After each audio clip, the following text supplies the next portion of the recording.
From the Weather NorCal Command Center, this is your evening update. Cascade Paint & Supply is Reading's oldest family-owned paint store, established in 1953. We are the largest Dunn Edwards dealer in the nation, and most of our products are made in the U.S. Our friendly and knowledgeable staff are ready to answer your questions and help you today.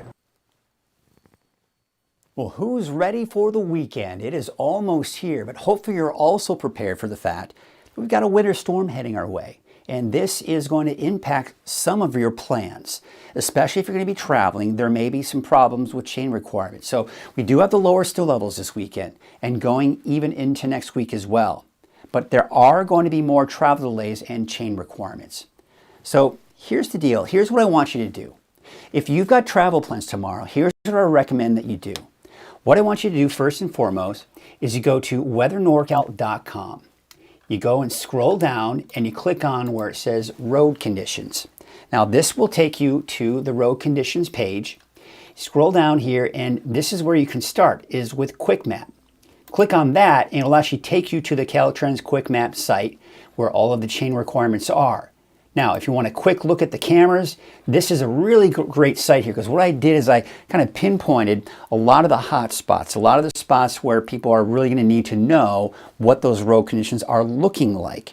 And you can see here, we've got I-5, Highway 89, 97, 299 West, all of the different highway locations here. You can get a quick glance at what the roads are looking like before you head out. So again, go to weathernorcal.com and then click on the road conditions right here. You'll see it. It says Caltrans District 2. Click on that and that'll of course take you to the road conditions map. So be sure to check that out before heading out. But we're also looking at cool and unsettled weather here as we take you into next week. So it looks like it won't be over once it does pass and we see that break on Sunday. So here's your North Coast forecast taking you to tonight and into tomorrow morning. Now with the heavy rainfall coming in tomorrow morning for the coast, there may be some isolated thunderstorms. Otherwise for the inland areas, looks like we are going to see the showers moving in. Snow levels around 2,000 feet at the lowest, but probably somewhere between 2,000 and 3,000 feet. For Trinity County, yeah, maybe a rain-snow mix around Weaverville, Hayfork, and a slim chance for maybe even some accumulation of snow that low. But it would only be very light amounts, if any, quite honestly. There's a look at your valley forecast, and we're looking at those overcast skies in the morning, eventually seeing some of those showers kick in by the mid to late morning hours. Same story for Siskiyou County with that timing, although mainly looking at snow above 2,000 to 3,000 feet. And in the eastern mountains, it may take a little bit later in the morning before that snow begins to kick on in. So here's a look at your storm impacts. Again, I've been talking about chain requirements. That's going to be the main story with tomorrow. So the mountain passes as low as 3,000 feet. As I mentioned, snow levels are going to be around 2,000 feet, but you probably won't start running into chain requirements until about 3,000 feet or higher. So that would include places like Buckhorn Summit, for example. Maybe even Oregon Mountain, although that may be a bit low. But I-5, maybe around Mount Shasta City, not out of the question, and even north of that. And of course, all of the typical locations east of I-5 where we do have those higher mountain passes. But another element that we're watching closely are the gusty winds. Now these winds could bring us blowing snow, and with that would mean low visibility. So not only are the chain requirements in slick roads going to be a problem, but the low visibility will create problems as well. Now those winds, there's an off chance we could see them strong enough to maybe break a tree limb, and even a slimmer chance of seeing some power outages, because it's not a major wind event, but it may be just strong enough to create some localized damage. So bottom line, just know before you go. As I mentioned, you can go to weathernorcal.com, go to the road conditions page, and that'll take you to the quick map section very easily to show you where the chain requirements are before you head out.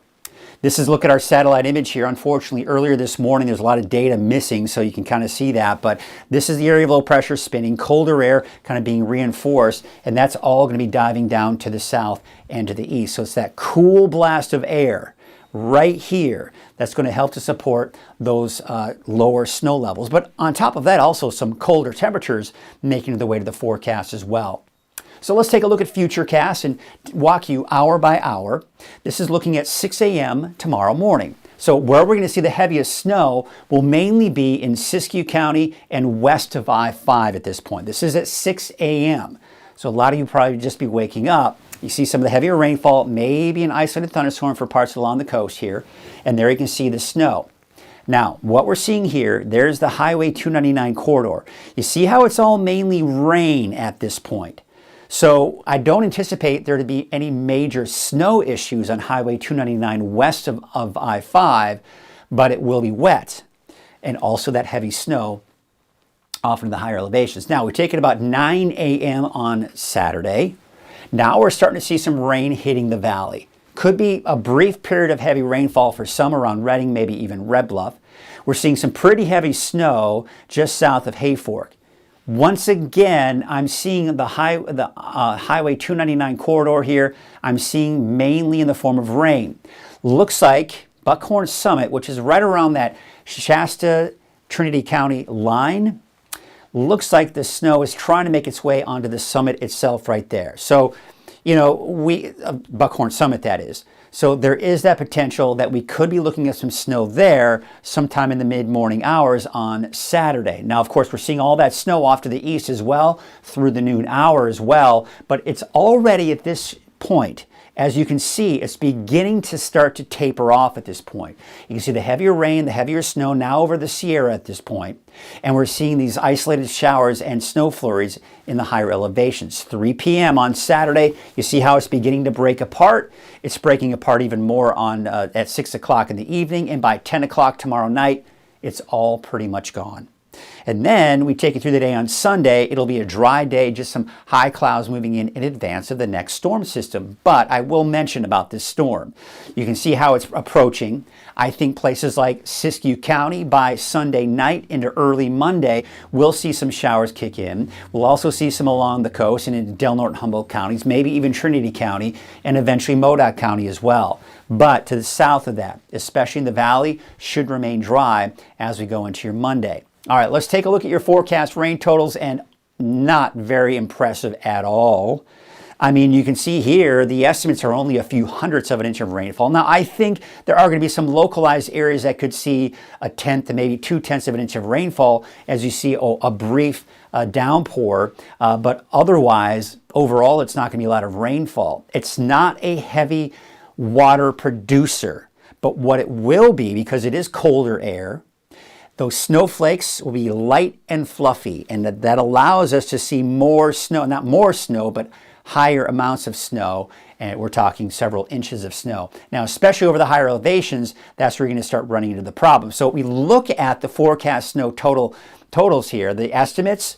You see how we could be looking at the potential of a trace of snow, especially on the grassy areas for Weaverville or Hayfork, but I think it'll most likely be mainly in the form of kind of a rain-snow mix with maybe a brief period, especially if it's a heavy downpour. If we get those heavy snow showers, that tends to bring some of that colder air down along with it, and you can, for a brief period of time, see some of those lower snow levels. So again, that could be the potential there.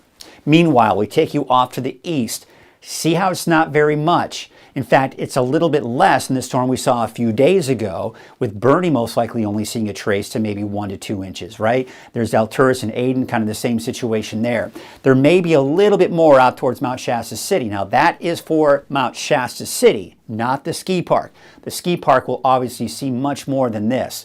Now, you can see also up to the north and west as well, and looks like we are seeing, of course, a form of rain for pretty much everywhere else. All right, so let's take a look at Futurecast now, long range, and you can see there it is on Monday, mainly the coast and to the north. Otherwise, the rest of us will be dry on Monday.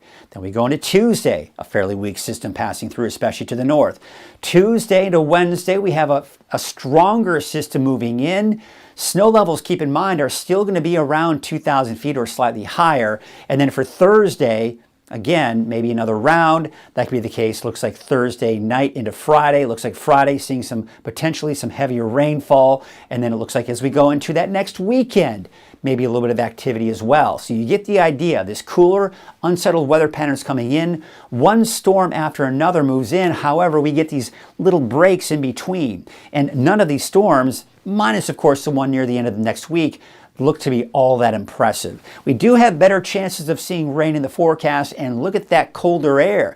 These temperatures are expected to be below normal, which is also helping to support those lower snow levels. But it's also going to give us some cold overnight lows, so it's starting to get colder out there in the overnight hours, especially when we clear things out. So parts of the valley in particular could be looking at temperatures dropping to or just below freezing, and maybe even some mid to upper 20s for those overnight lows. That can create problems. Now, I don't anticipate any hard freezes at this point, so the pipes are not going to be a big concern.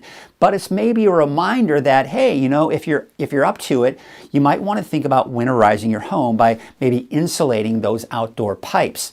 But outdoor sensitive plants, you may want to cover them or bring them inside if you can. And don't forget about your pets and loved ones to make sure that they are warm on those cold nights. Beach hazard statement, of course, still a bit of a concern here, mainly for those high waves. That, of course, will expire at 10 o'clock tonight, but I do expect to see more high waves here as we take you into Saturday as well. So I would not be surprised if there was another beach hazard statement for Saturday as well. But again, because we're just not seeing much relief from those wave heights. However, you can see as we go into Sunday, yes, we're starting to see some relief from those wave heights. Looking at your marine forecast for your Saturday, winds from the northwest at 10 to 20 knots. There's a look at your sunrise and sunset with that small craft advisory here for tomorrow. And really, that's going to continue into the overnight hours as well. All right, so here's what it looks like here for tonight. Again, it's getting colder. I think it may be hard-pressed. It depends on how quickly the clouds move in. So we'll call for low to mid-30s here in the valley. Teens and 20s for the eastern mountains. And as we take you off to Siskiyou County, low to mid-20s. There you can see Trinity County, upper 20s to low 30s. And along the coast, we're talking about temperatures in the low 40s. All right, so let's take a look at your neighborhood by neighborhood forecast. We start off with Trinity County, and there you can see the dry conditions on Sunday. There's that slight chance on Monday, but I do expect better chances for off and on rain here, not to mention snow down to 2,000 feet for your Tuesday all the way through Friday of next week. Let's take a look at your North Coast forecast, and there you can see Honeydew about 49, 50 degrees for Shelter Cove, Rio Dell about 47, rain for Saturday, dry on Sunday, off and on chances for rain for pretty much every day next week. Here's your North Coast forecast. Looking up to the north, 51 degrees for Smith River and Crescent City, Klamath about 48, and McKinleyville a high of about 50 degrees. And your Siskiyou County neighborhood forecast. There you can see your Mount Shasta 7-day forecast here.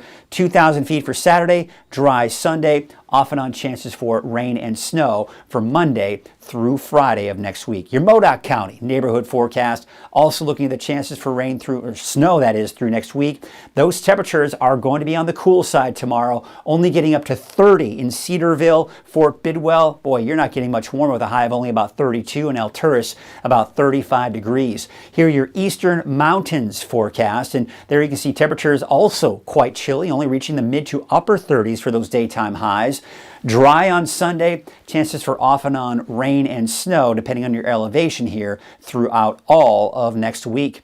And here is your Valley neighborhood forecast brought to you by Historic Cause Farms. We are looking at those temperatures right around 50 degrees, struggling to get out of the 40s for those daytime highs. You'll notice I've got dry conditions in the valley here for your Sunday and Monday before that next shot of rain comes in by around Tuesday of next week. Again, cool, barely reaching the 50-degree mark, if at all, with about 48 degrees on average. Let's take a look at your 7-day outlook for Redding. Of course, the showers on Saturday could be heavy, especially for a brief period of time in the morning. And then for Sunday, Monday, it's dry with more off and on showers for Tuesday through Friday of next week.